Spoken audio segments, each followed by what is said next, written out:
Swayam Prabha. Digital India. Educated India.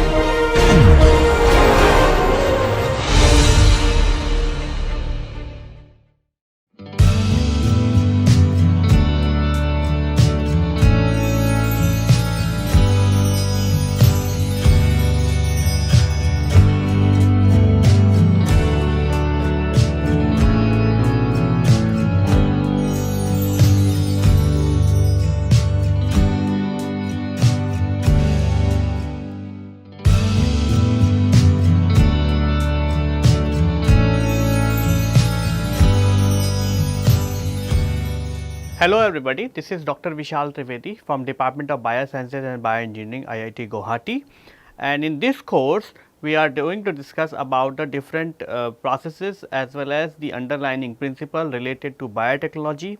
So, the first question comes, what is the biotechnology? So, biotechnology is the technological aspect developed by the humans to exploit the living organisms for their own benefit, which includes the plants, the microorganisms and the other small organisms, and the purpose of different aspects or purpose of different processes which are involved in biotechnology is to exploit the different organisms or to increase the potential of different organisms by employing the biotechnology related principles.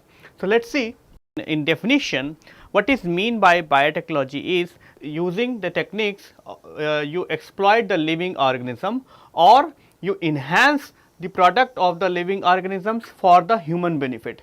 So, it is a very important aspect of biotechnology that whatever the principle or the processes you use, we are going to use them to exploit or enhance the production of the different products from the different organisms.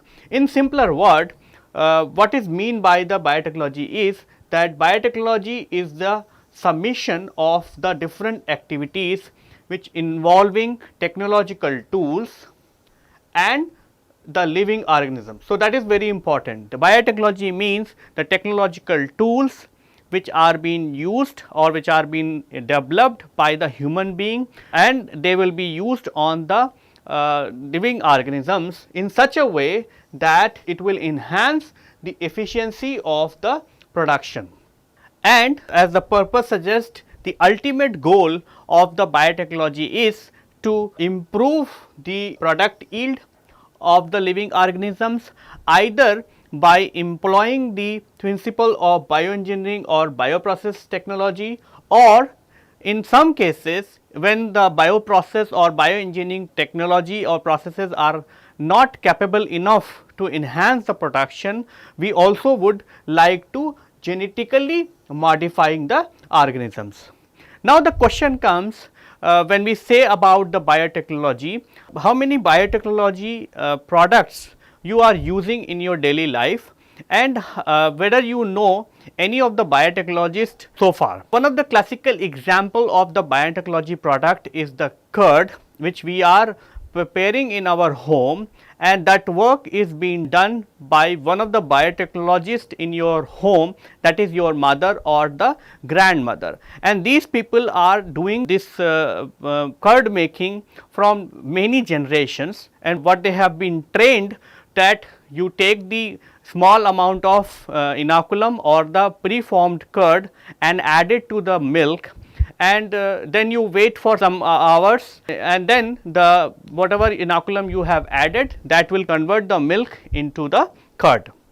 But what happen in many times that the curd what you are going to make is sometime is sour in taste or sometime it is in sweet in taste. So, this difference in curd making is mainly been because sometime you are adding more inoculum or sometime you are adding less inoculum. In some cases you are actually forget to discontinue the fermentation process, and that is how the bacteria which is present in the curd is utilizing the sugar in the milk and it is producing the acid, and that is making the curd very sour. So, the way the curd is being produced in our home mostly been done simply by the experience instead of understanding the basic principle or the many factor which are governing the curd formation. You can imagine that this kind of random behavior or the random way in which you are making a curd is not going to work when you are actually making the curd in a dairy industry. For example, if you are working in a company and you would like to develop the curd, you have to ensure that when the curd will reach to the customer, it will be always be of same taste, same texture and the same quality, and that would always been achieved simply by understanding the role of different factors which are involved in making the curd, and also you have to know how to modulate this factor in such a way that you will maintain the quality of that particular product. Now, let us see the another product which you are using in your daily life. So, this is actually a bread which you are using in your home. So, how the bread is formed? The bread is formed simply by having a dough which you are and to this dough you are adding the yeast, and then you are letting this dough to incubate or remain as such for some time. What happen is, when you add the yeast to this dough, the yeast is utilizing the glucose which is present inside the dough, and by utilizing the glucose it is producing the carbon dioxide, and that carbon dioxide is a gas. So, that carbon dioxide comes out from the dough, and that is how when it comes out it actually makes the bubbles inside the dough, and that is how the dough gets swollen up, and as well as it becomes very fluffy, and that is how you will see that there are small holes inside the bread, and that makes the bread very spongy as well as good in taste. Apart from making the different types of products, the main aspect of biotechnology is to improve the yield or the productivity of food grains from the plants as well as the food items from the different microorganisms. Why the increase in productivity is important? Because the human population is increasing, as you will see. And in this graph what I have shown, that the human population is increasing from several hundred years, and what you see is the estimated human population is going to be 9.2 billion. This means you know that the land is limited. So, you cannot increase the productivity simply by having the more and more land and more farmlands. So, that is why you have to increase the productivity, and that is what the place where the biotechnology is going to play a crucial role. What it is going to do is, you have to improve the crop yield simply by either increasing the productivity or decreasing the losses. So, apart from increasing the product yield from the crop plants, the biotechnology is also having a significant role in many other aspects related to human being. One of the major aspect in which the biotechnology is being used is to derive the pure living stocks. What happen is that when the different living organisms are growing, or different living organisms are living together in a society, they are mating with each other, and that is how they are making the strains impure, or they are making the species impure. These impure species are sometime acquiring a bad trait, or sometime they are losing the good traits, and because of that it is important for us to develop the pure strains, and the advantage of pure strain is that you know the quality as well as the features of these strains, and that is how you can actually mix the particular pure strain with the another particular pure strain to develop a unique property into offsprings. The other aspect is the secretion of toxic metabolic byproduct. So, many of the plant as well as the microorganisms are the source of the different metabolites, or they are being used as a source of developing the drugs.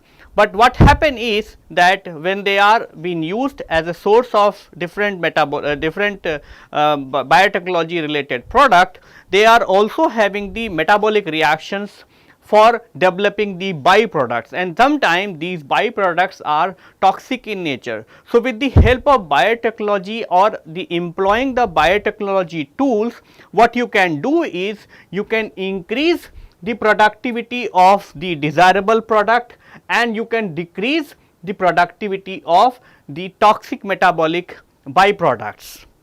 The third aspect is that inability to withstand harsh biochemical processes or treatment. What happen is, in the biotechnology industry or in some industrial processes, you are using the different types of enzyme, and these different types of enzyme are has to withstand the different types of biochemical processes or the harsh treatments. These harsh treatments are not good for these enzymes. That is why you have to develop the enzyme which can withstand the this harsh treatment. One of the classical example in this category is the lipases. Lipases are the enzymes which are having the role in the leather industry. So, if you develop a lipase which is actually going to work in the leather industry, but these lipases are sensitive for the harsh treatment or the temperature which are being used in this particular industry. So, because of this, you can actually, if you genetically modify or if you develop a lipase which can work under these harsh conditions, you can actually increase or you can increase the productivity of that particular product from the industry. Then this aspect we have discussed in detail, that you can, the ultimate goal of the biotechnology is to increase the yield, and once you increase the yield of the crop or once you increase the yield of the productivity from the crop as well as the microorganism, that will eventually going to lower down the cost of that particular product.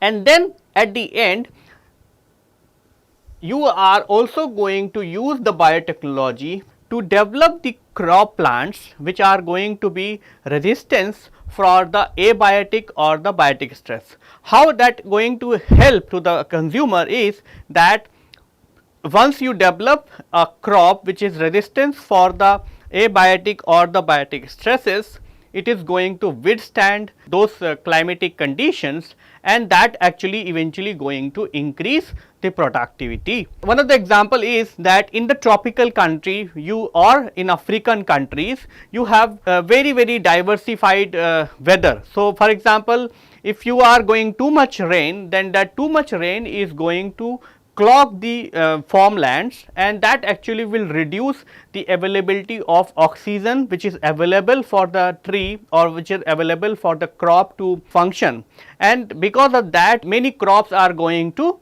die. If you develop a crop which can withstand the water clogging or which can withstand these kind of environmental conditions, then you can actually save these crop plants and you can actually eventually reduce the losses.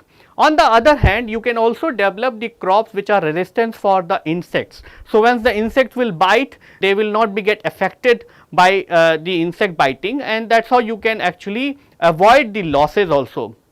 Since the biotechnology is having a complicated is a science, it actually requires the inputs as well as the knowledge of different fields which are being taking part in developing the product.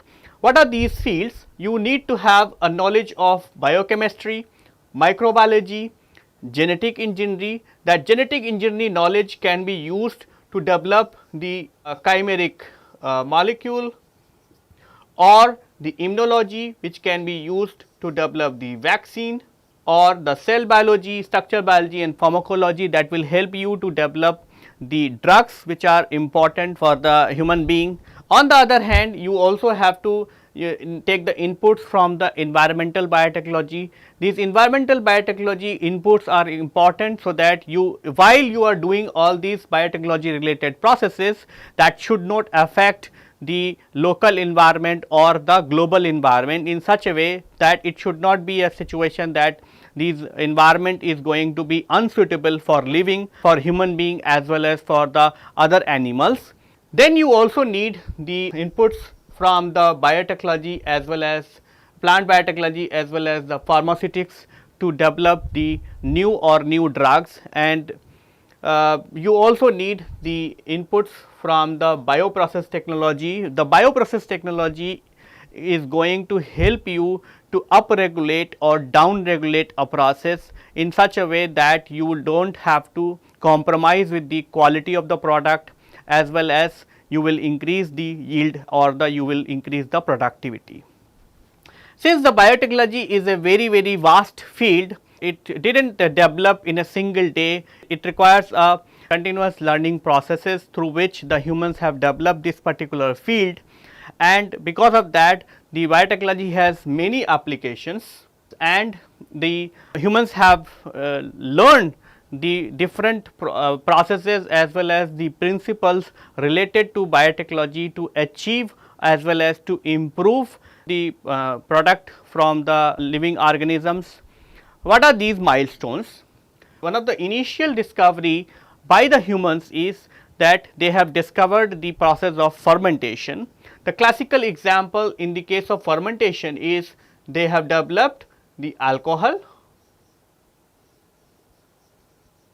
and they have developed how to make curd, and that actually has been the first documented discovery of the related to biotechnology. After that they started observing very minutely the development of different crops as well as their productivity, and what they have noticed that once they rotate a particular crop in a particular combination, that actually gives them the more food grains. One of such example is that if you grow a leguminous plant versus any other crop. So, what they have found, if they rotate a crop with the leguminous crop, the productivity of the land remains intact. At present we know the reason behind this particular kind of observation, but that time the people were not been able to understand why it is happening, but as a practice they were making a crop rotation and they were growing the leguminous plant followed by the non-leguminous plant. Then to improve further the productivity from the land, they started using the animal as well as the plant product as a source of fertilizers, and this information or the knowledge we are still using for increasing the productivity from these plants. Then in the pre-20th century they have started developing the living cells as well as they started identifying the bacteria. This actually helped them to utilize these living cells or the bacteria for different types of applications. For example, they started developing the bacteria so they can use that for making the curd or other kind of fermentation products. Then they discovered the different types of vaccines like polio vaccine or the smallpox vaccines or the rabies vaccines. These vaccines have given the protection to the human being against the diseases, and that is how they were actually reducing the loss of life by death, and they were also giving the immunity to the living beings, and that is how it helped to the human being in many ways. Then they have developed a process to separate the cream from the milk. This is actually an important discovery because by this time they were started developing the cream from the milk, and as a result they have started making the ghee as a biotechnology product as well as the other vegetable oils. Then they discovered the artificial sweetener invertase. By the end of the pre-20th century, they also could have understood that the DNA is the genetic material, and that is how they were started the mutual interaction between the two different species, and how that helps in developing the offsprings, and how the genetic information from one generation goes into another generation. But with the beginning of 20th century, the first thing what they have developed is they are started developing the penicillin. Penicillin, you all know that penicillin is a molecule which is being used to kill the bacteria, and the penicillin discovery, we all know what is the story behind the how the penicillin is being discovered and all that. And then they also saw the 3D structure of DNA that could have helped and to understand the molecular basis of different processes, for example, transcription as well as the translation, and the underlying mechanism, how these processes are working, how one DNA is different from the other form of DNA, and so on. Then they developed the artificial limbs and arms. So, once they developed the artificial limbs and arms, it was becoming a very important aspect, because those who were losing the limbs or the arm, these artificial limbs and arms were giving them the hope that they could be able to walk, or they could be able to work independently. Then comes insulin. So, with this they have developed insulin in bacteria.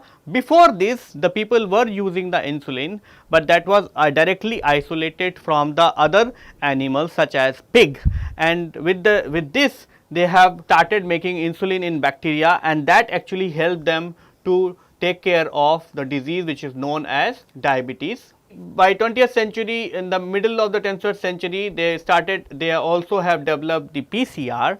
With the discovery of PCR, they have developed a diagnostic tools, and the PCR is allowed them to identify different infectious organisms such as HIV, hepatitis, and all other kind of infectious organisms, and PCR has also enabled them to use this particular technique to identify the contamination of microorganism, as well as to see whether a particular biological sample is pure or it is contaminated with something. And then they also did the gene therapy, or they have developed the principles how to use the gene therapy aspects, and then they have developed the artificial insemination as well as the test tube baby.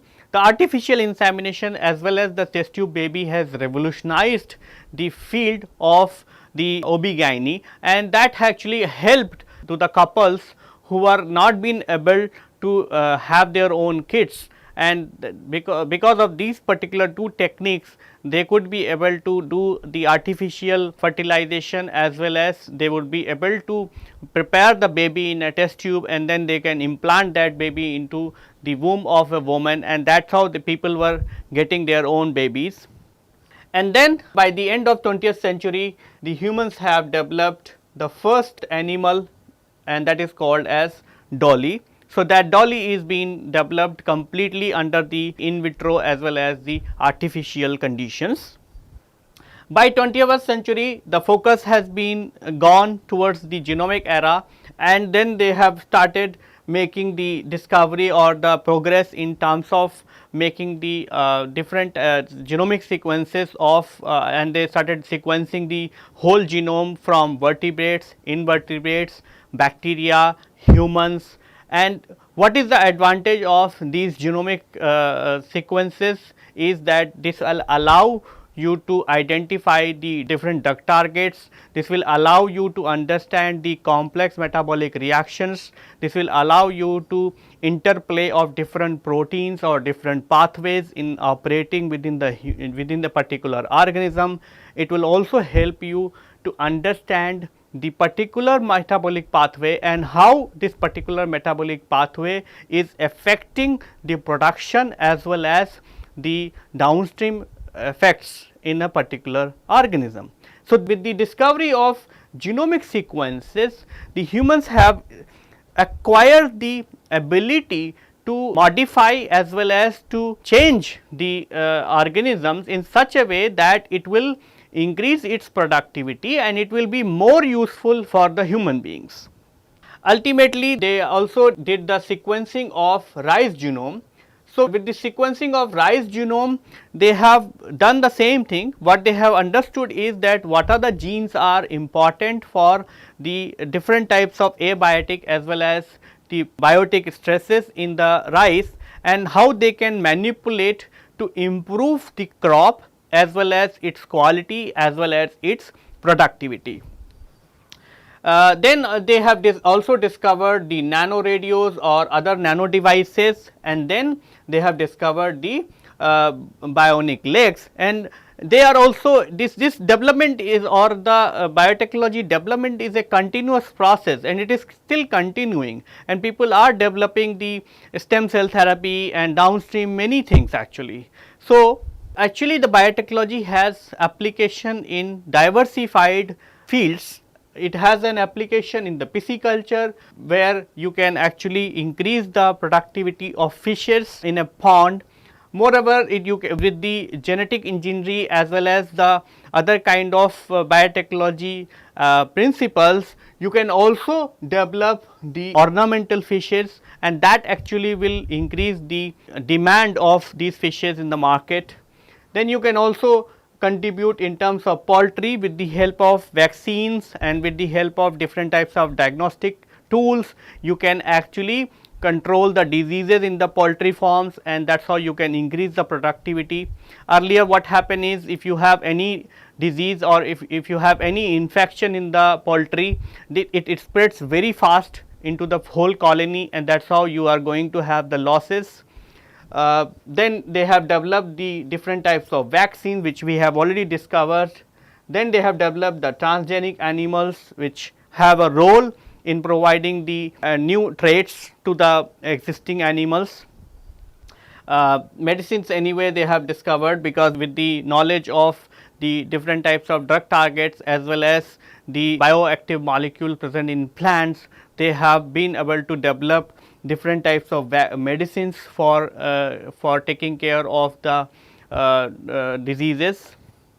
They are genetically modified organisms. So, with the help of recombinant DNA technology as well as the other biotechnology aspects, they are being able to genetically modify a particular organisms, and lately they have also having the applications in the field of drug delivery, because drug, it is not important that you have a drug, it is also important that you deliver the drug to a particular site of action so that it will work more optimally.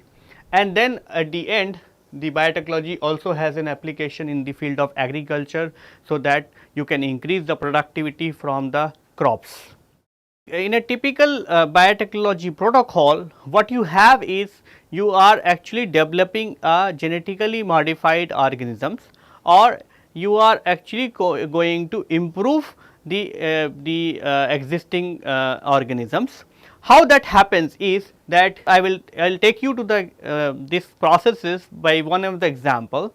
How you do that is that if particular organism has a genome, then what you do is you do a PCR reactions, and that PCR reaction is going to give you the DNA which is corresponding to that particular gene which you would like to introduce into the new organism, and this particular gene is important for giving a specific trait.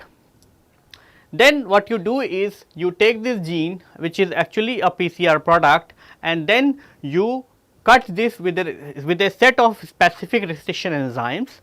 So, once you cut this with a specific restriction enzyme, it is going to develop the sticky ends, and these sticky ends on both the sides are going to be used for the downstream applications. Similarly, you are going to take the plasmid, this plasmid you are going to use, and then you also going to perform the restriction digestion of this plasmid as well as with the same set of restriction enzymes, and as a result the plasmid is also going to have the sticky ends. And then what you do is you take this plasmid, the cut plasmid as well as the gene, put them together, and put it for the ligation reaction. As a result of ligation, what you are going to develop is the chimeric plasmid. These chimeric plasmids then you are going to transform into the bacteria or the other organisms which you are interested to modify, and as a result what you are going to get at the end, or the result of this transformation is that you are going to get the new bacteria or the new organisms with the additional traits which is being provided by this particular gene.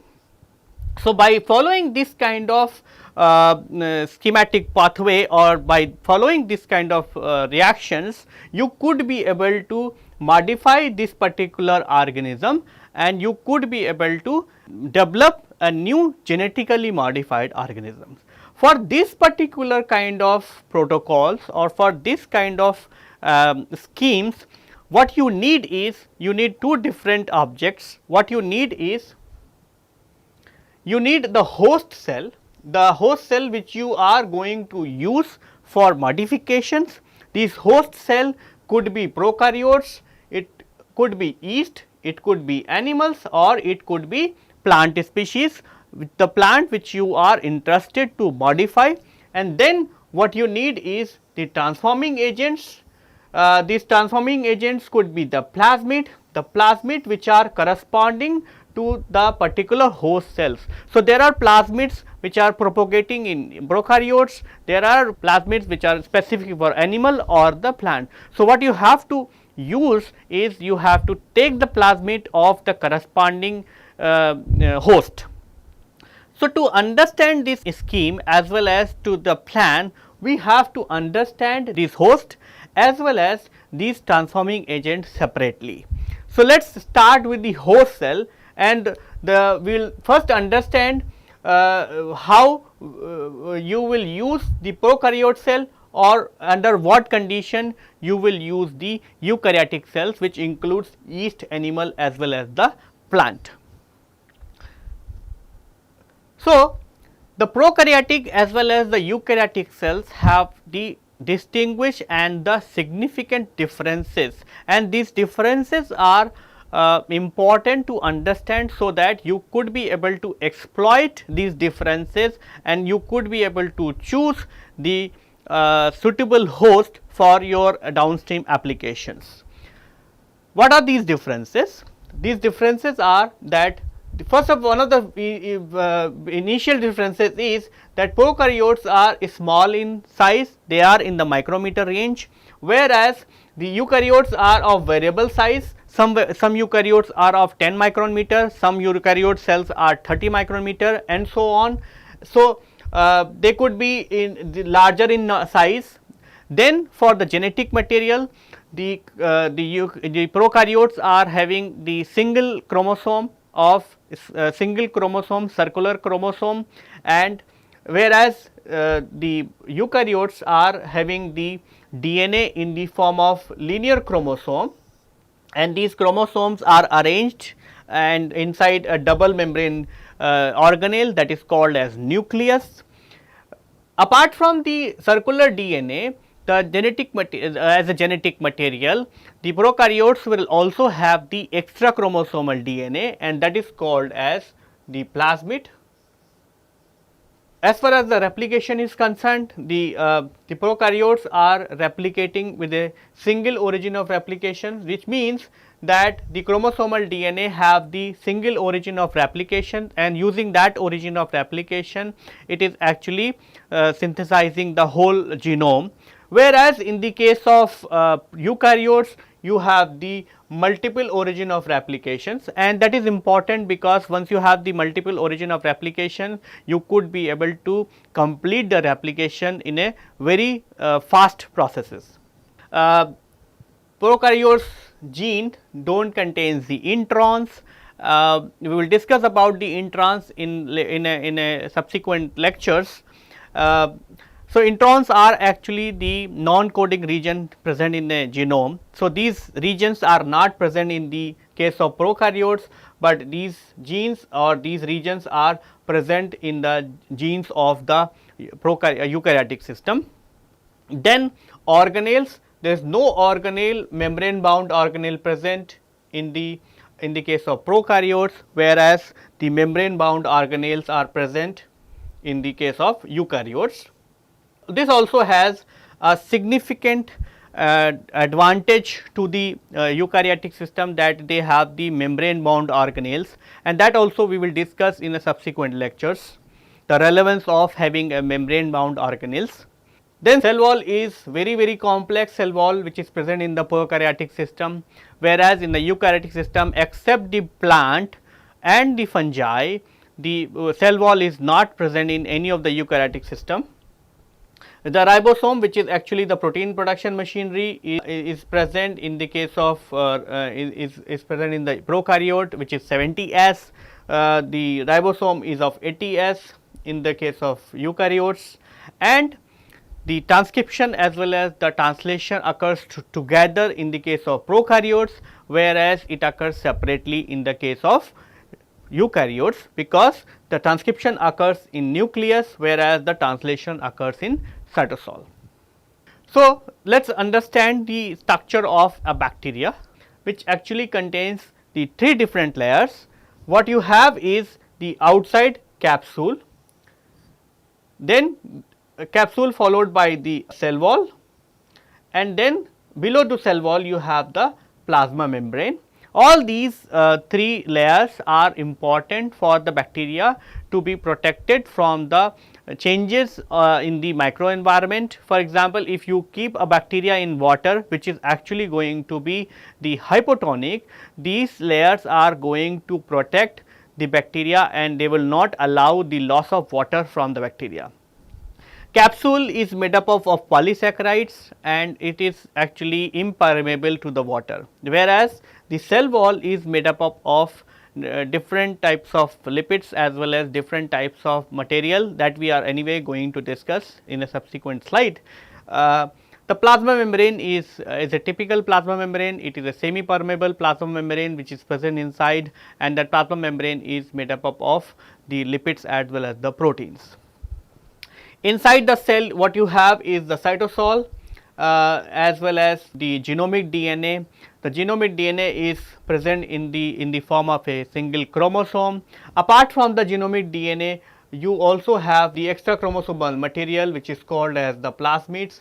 These plasmids are being exchanged between the different bacterial species for many purposes. For example, these plasmids are actually being used to provide the resistance against the antibiotics. So, what happen is, suppose some bacteria has the ampicillin resistance. By using these plasmids, they can actually exchange these plasmids between the two organisms, and that is how you are actually increasing the number of bacteria which are actually going to harbor this particular plasmid and will have the antibiotic resistance in due course. Similarly, you also can think about that some of the plasmids are also having the other kind of features, and so bacteria are normally uses these plasmids to exchange and to spread their particular property. Apart from this, you also have the flagella, which is actually attached to the cell body through to the bacteria. These flagellas are made up of the flagellin protein, and the purpose of these flagella is to provide the swimming effect, or with the help of the flagella, the bacteria can move from one place to another place. You can imagine a situation that if you add a food particle, for example, if you add the glucose molecule will attract the bacteria, and the bacteria has to take that glucose molecule. So, in that process what will happen is the flagella will move and the bacteria will go to that process, that to that particular glucose molecule with a process known as the chemotaxis. So, apart from this, they also have very complex cell wall. These cell wall are made up of different biomolecules, and based on these cell walls, the bacteria are divided into two groups. One is called gram negative bacteria and the other one is called as gram positive bacteria. So, in the gram positive bacteria what you have is a thick layer of peptidoglycan.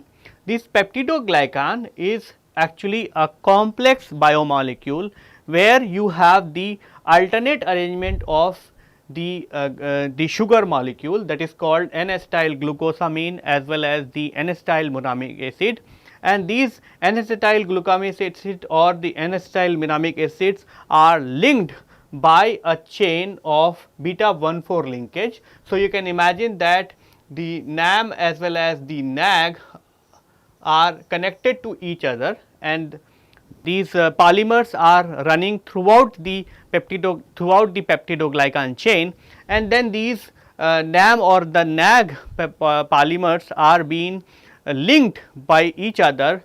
So, one layer is this, another layer is this, like this, and all these are being connected by a peptide chain. This peptide chain is made up of 4 amino acid, that is L-alanine, D-glutamic acid, L-lysine and D-alanine. So, because of this interchanged peptide bond, the peptidoglycan is giving a very strong hold to the cell wall, and because of this thick layer of peptidoglycan, the gram positive bacteria are more resistant for the osmotic changes in the environment. Next to the peptidoglycan layer, you have the phospholipid, and then you also have the lipotecoic acid in the case of gram positive bacteria.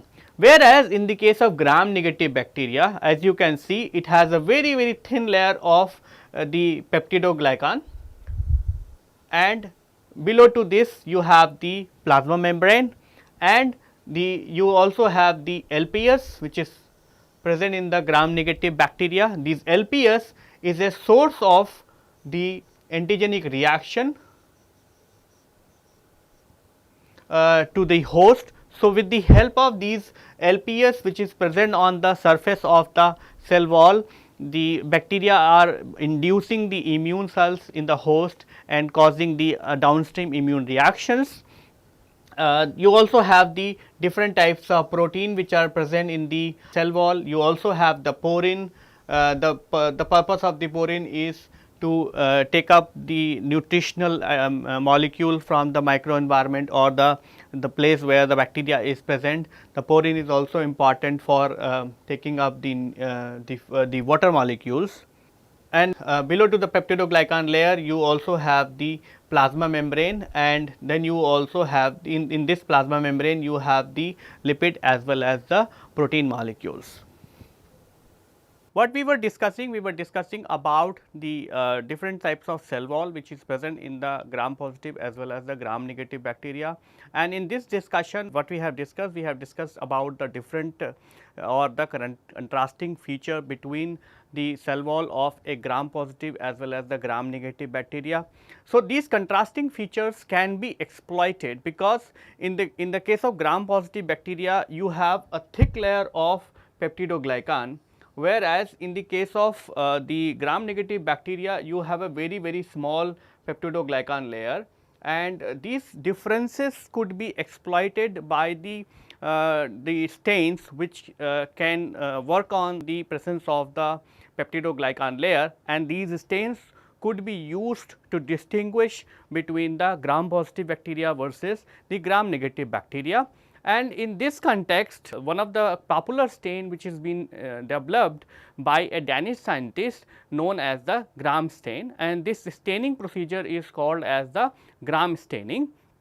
So, let us discuss about the gram staining and how the gram staining procedure can be used to distinguish between the gram positive bacteria versus the gram negative bacteria.